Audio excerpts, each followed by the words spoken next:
Thank you, everyone, and thank you to Sigma for hosting Galen Growth.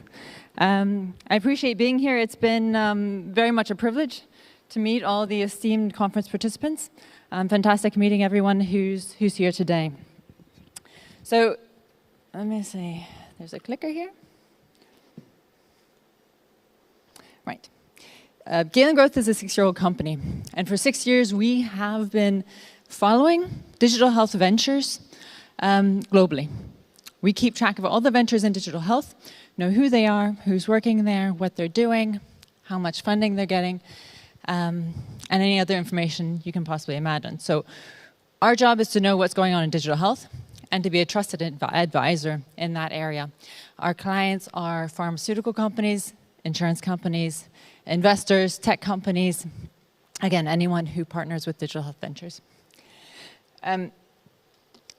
And it's been interesting the last yesterday and today, to hear people talking about digital health. Digital health is not new. Digital health has been growing and maturing over the past 6, 7, 8 years. So what we're hearing today is really a culmination of what's been growing over the past several years. But what we see is that we have reached a tipping point in digital health, right? The maturing that we're seeing has reached a point that last week at the Frontiers Health Conference, John Gordon from Pfizer discussed as a point of no return, right? There's no stopping. We are going full scale, or head first, full into the wall, into digital health. And we have a lot of pharma clients, and that means something very, very important to them. That's a tipping point. And this point of no return means they have to learn to deal with digital health. They can no longer provide pills. They can't be pill providers anymore. They have to be healthcare providers. They have to think of the patient. They have to think of the whole system. And that's a big change for them. And it's going to be kind of a do or die. They either accept it or they have to do something else, or get out of the way and accept the fact that they're just going to be producing pills. Let's put a little bit into context. As I was saying, do I have a pointer here? Yeah. These are the number of active private digital health ventures globally, and you'll see there was a very, very strong growth in the years 2016, 17, 18, 19, but that's been slowing recently, which is a sign of maturity. That's a consolidation. There's a flurry. The beginning of 2021, there was a flurry of mergers and acquisitions, IPOs, SPAC deals going on in digital health. Right. This is the maturing that I was referring to. And of course, the pandemic had a huge role to play in that. We all know that. That's clear. Now, as I mentioned, we track partnerships in digital health. And the partnerships not only with pharma, also insurance, tech companies, venture to venture, and any other partnering with universities, organizations that you might find. What I'm going to talk today is specifically on pharmaceutical partnering.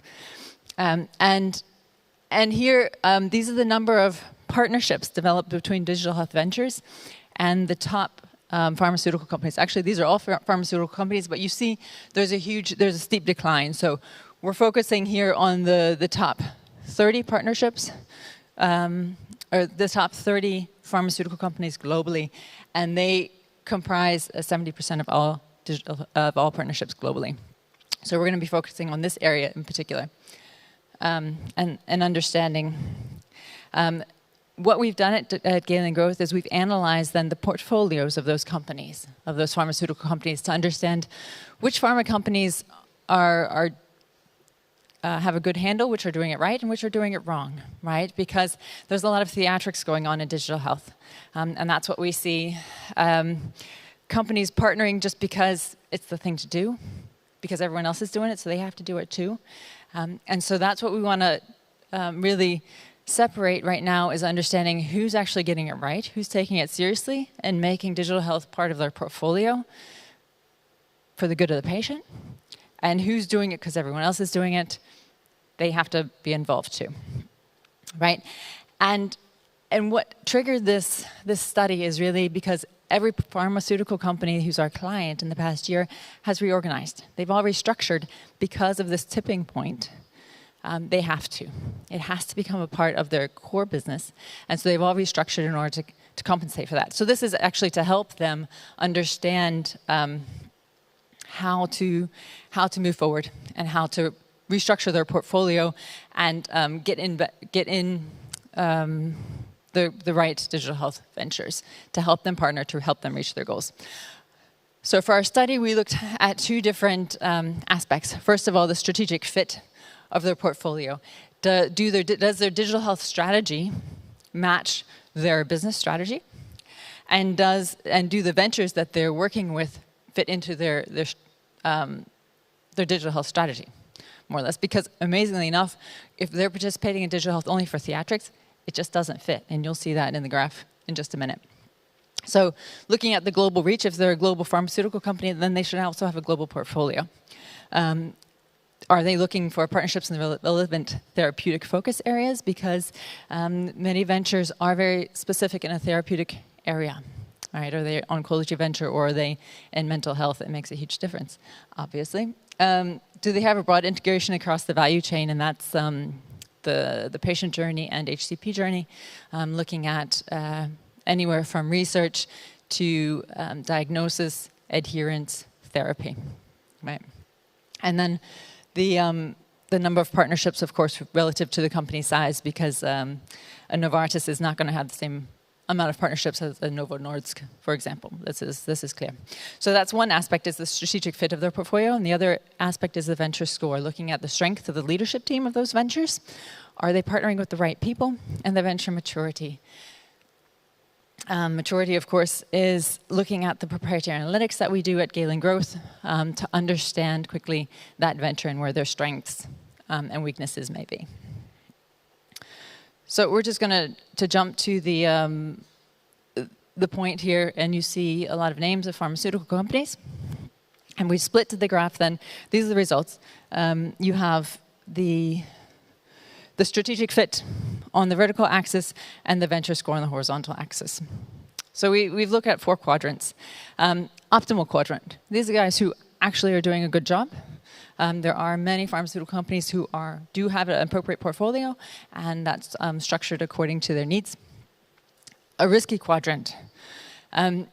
What we see is there are several pharma companies who do have a good strategic fit. They're looking at the right way, but the ventures that they're partnering with can be very risky. That means they're either very immature, which then they need a lot of hand-holding and a lot of time and effort to work with them to bring a product onto the market, or the leadership team of that venture is more inexperienced, which also leads to the same thing. It just leads to more time and money in order to actually bring a product onto the market. Not necessarily a bad thing, but has to be considered in the strategy of that venture. The misaligned quadrant, I presented this to pharma companies last week, so that's why I didn't put theatrics, but we call this the theatrics quadrant. Really, there's no strategic fit to what they're doing. They're just jumping in, partnering with the biggest names and the most mature ventures they can find in order to try and do something quickly. They're not really sure what they're supposed to be doing, but they need to do something, so they do it. And then, of course, the rethink quadrant, the guys who are not really strategically aligned and they're not partnering with the right ventures, essentially.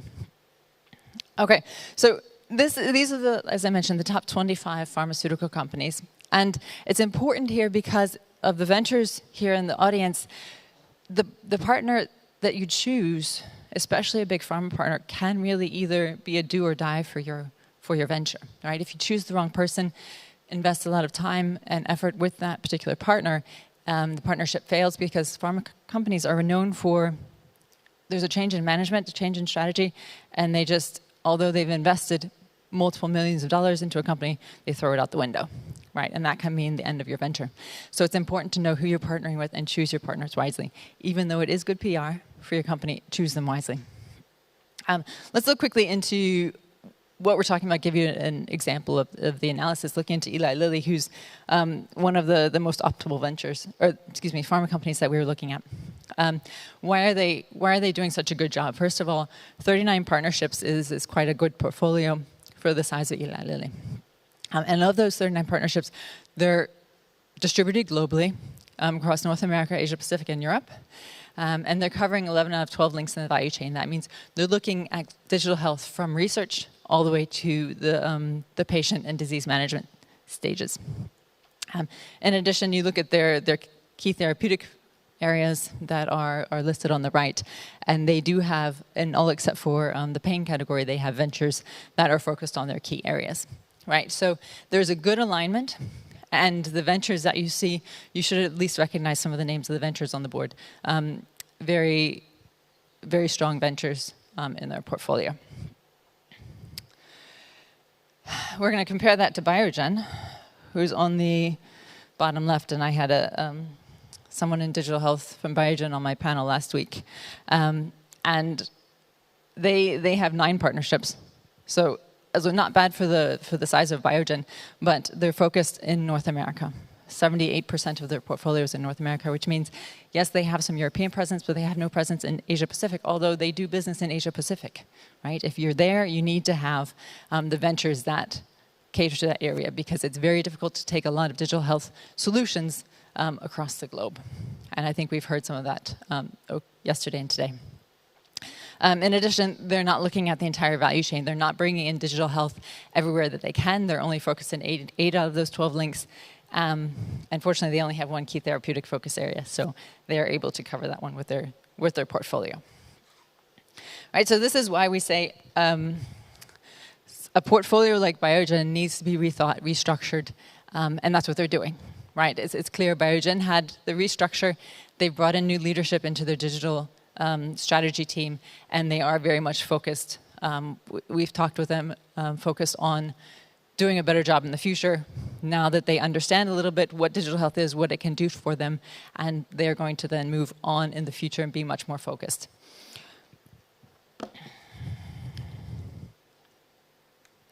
Okay, so not to go over my time, because I got a lecture. Be punctual. Looking quickly to close out the pharma partnership discussion, really the fastest way, and the ventures out there have to bring this point to any partnership that they have. The fastest way to excel in digital health is to find the right partners and develop a great portfolio. The pharma partners can't do it themselves. MedTech, or medical devices, although they would like to, they also can't do it themselves. Digital health is a very difficult field to be in, very technically, has a lot of technical requirements that these companies just don't have. So they need digital health venture partners. But those partnerships have to be aligned with their therapeutic focus area, with the value chain that they're bringing, and the cultural aspects of digital health have to be considered at a regional level. You can't just take one solution from North America and take it to Asia. It usually doesn't translate very well, and requires a lot of effort in bringing that solution into the cultural aspects. And portfolios have to include high potential ventures. And you can talk to me later if you want to discuss more about what we consider to be high potential ventures. Like I said, but these are also very important points for ventures to consider when you're choosing your partners, right? Pharma has to change to remain relevant, so that they're not just a pill. They have to understand the patient needs, and they have to get into digital health. But when I was talking to people this week, talking to others last week, will pharma continue to be the source of curing diseases? Will pharma continue to be the strength that they have now? No, they won't, unless they change, because you have tech partners coming in. We heard from Microsoft already, coming in and taking their own piece, right, of the digital health market, and that's going to be moving forward a very key part of the ecosystem for really healthcare and making patients, solving the problems that the patients have. It's not going to be just a pill in the future. It's going to be an entire digital health solution. If any of you have interest, we will be releasing our Pharma Innovation Index report over the next couple weeks. before the beginning of December is my goal. And you can then read more depth into the different pharma companies and who's getting it right and who is just there for the theatrics, just there because that's what they're supposed to be doing, and they think that they can kind of go through the journey without taking it seriously. So thank you very much. That's the end of my presentation. If you have any other questions, I'm happy to answer them in the next couple hours at the end of the conference. Thank you.